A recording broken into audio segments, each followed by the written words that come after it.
Une couverture médiatique à la hauteur de son hôte. Le président de la République française était en visite officielle en Principauté. Une cinquantaine de journalistes étaient accrédités pour couvrir l'événement. Télévision, presse écrite, radio, l'essentiel du travail des différents médias s'est déroulé ici, en salle de presse au sein du ministère d'État. Les envois de vidéos, de photos, d'articles ont été lancés via un réseau internet puissant installé pour l'occasion. Sur l'opération, on avait 5 personnes de mobilisés, des techniciens. On a tiré donc des fibres optiques pour pouvoir assurer les liaisons. Donc il y avait 2 liaisons de fibres optiques, une au musée océanographique et donc une ici au ministère d'État. Et donc ça nous a permis en fait d'amener des débits pour les journalistes en fait qui puissent utiliser donc Internet aujourd'hui qui est indispensable pour le travail. Donc on avait aussi en fait amené 20 mégas symétriques qui leur permettaient en fait d'effectuer le travail dans de bonnes conditions. Beaucoup d'heures de travail en continu ont été effectuées par les organes de presse et les équipes techniques. Il était donc nécessaire de proposer des repas de qualité. Le gouvernement monégasque a sélectionné 3 traiteurs de la Principauté.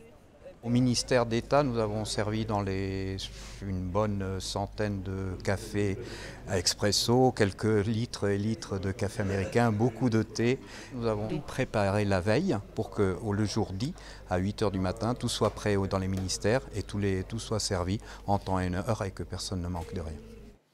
Entre 3 et 4 km de câbles ont été tirés pour l'opération. Vidéo, son et lumière, l'ensemble des prestations s'est de plus déroulé dans des conditions particulières.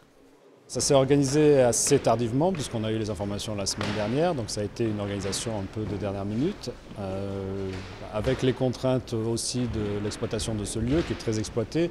Donc la salle était occupée la veille, donc ce qui nous a décalé les installations hier soir. Donc nous avions une équipe de 15 personnes, entre la décoration, la lumière, le son, ainsi que la prise de vue. Voilà, en coordination avec les services du centre de presse et les services de l'Élysée sur un tel événement.